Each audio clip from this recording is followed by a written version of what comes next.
10 बजे बैठे दे ते इंतजार करा दे और जिन्ना भी शॉर्टकट हो सकता है तो करगे।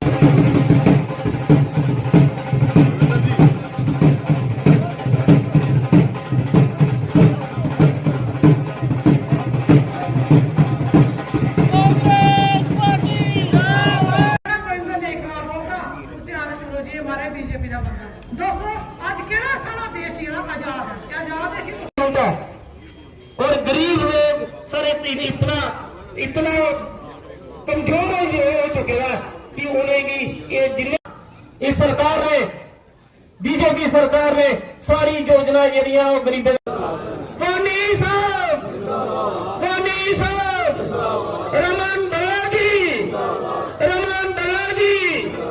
सब आप लोगों के साथ यहाँ पे खड़े हैं। हमें पूरी उम्मीद है कि जब भी चुनाव हो आप बैलेट का इस्तेमाल करेंगे। और आज जम्मू कश्मीर में कांग्रेस ने बता के रख दिया कि 20 साल में चाहे सत्ता में ना रहे, लेकिन संजीव शर्मा ने वही एक मुद्दा को संभाल के रखा था। आज ये फुलवाड़ी बन के यहाँ पे आई है कि भाईचारे के साथ हिंदू मुस्लिम सिख इतिहाद को मजबूत करना जरूरी है। हर एक लेवल पे, चाहे शिक्षा के स्थान हो, चाहे अस्पताल की बात निर्माण है, चाहे सभा में सेक्रेटरिएट खोलने की बात है, ये कांग्रेस की सोच थी कि अगर लोगों को गर्व के आगे ही एक इंसाफ मिले।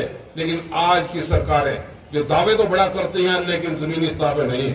आज हमें पूरी उम्मीद है कि आप सारे साथी जिस ढंग से लीडरशिप, हर एक तबके के लोग, हर एक गांव के लोग यहाँ पे इकट्ठा हुए हैं, ये शुरुआत है। आइंदा आने वाले दिनों में हर ब्लॉक में प्रोग्राम यहाँ पे होगा और मैं आपके साथ यहाँ पे खड़ा हूँ। अभी तो शुरुआत नहीं हुई, कांग्रेस की शुरुआत अब होगी। अब मैं बता दूं, यहाँ के साथी भी सुन ले, हमारी हुकूमत आएगी फिर हम करेंगे।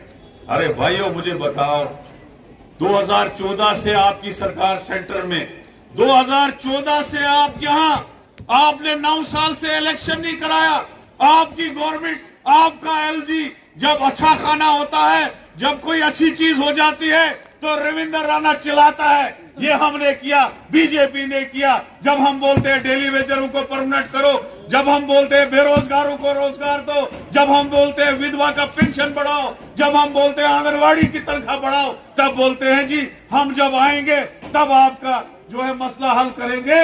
लेकिन अगर ये सरकार में है, जब अच्छा खाना होता है, हमारे एक कहावत है कि सेब को लाल जहां से वहां से चाक मार रहे और सफेद अंग छोड़ देते। अरे भैया, अगर तुम्हारी 9 साल से सरकार है, पहले तुम गवर्नमेंट में थे पीडीपी के साथ, अब आपका एलजी है, तो क्यों नहीं बेरोजगारों को रोजगार मिल रहा है? क्यों नहीं डेली वेजर परमानेंट हो रहे हैं? क्यों नहीं जम्मू कश्मीर को स्टेट वापस मिल रही है? तुम होते कौन थे हमारी स्टेट छीनने वाले, जो हमारी महाराजा की स्टेट थे? तुम होते कौन थे जो महाराजा ने हमको स्टेट सब्जेक्ट दिया था, यहाँ की नौकरियों को तहफ्फुज करने के लिए, यहाँ की जमीनों को तहफ्फुज करने के लिए? तुम होते कौन थे हमारी स्टेट सब्जेक्ट छीनने वाले? हमने तुमको इसके लिए वोट नहीं दिया था। हमने बीजेपी को न कश्मीर के लोगों ने वोट दिया था, न कुटवा, सांबा और जम्मू के लोगों ने वोट दिया था। हमने नहीं कहा था जो तोहफा हमने महाराजा ने दिया था स्टेट सब्जेक्ट का, क्या हमने उसके लिए वोट दिया था? क्या गौरवमय इतिहास हमारे अध्यक्ष ने अभी कांग्रेस का बताया और बड़ा गौरव होता है।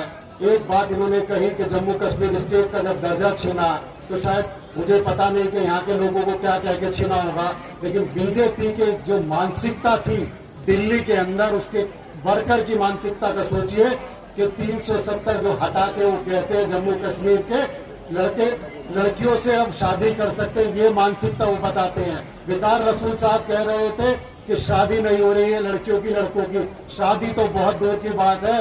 जब से मोदी और भाजपा की गवर्नमेंट आ गई है, हाथरस में एक लड़की को खींच के ले जाते हैं, घर से जाके बलात्कार करते हैं।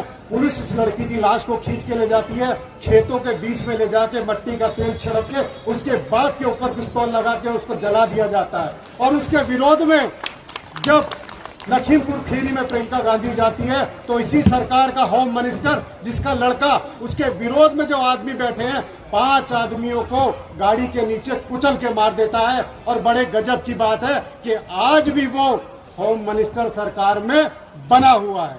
कि हमारे जो लोग थे, जो मुलाजिम लगे थे कांग्रेस के टाइम में, चाहे कोई टीचर था, चाहे कोई पीटी मास्टर था, कोई मेडिकल असिस्टेंट था, कोई पटवारी था, कोई लेक्चरर था, कोई नायब तहसीलदार था, कोई ZDO रिटायर हुआ, रिटायर ही हो रहे ना, लग कोई नहीं रहा। अब गाँव में जाओ 50-50 हर साल रिटायर होते हैं, नया कोई लग ही नहीं रहा है और नई आबादी बढ़ रही है।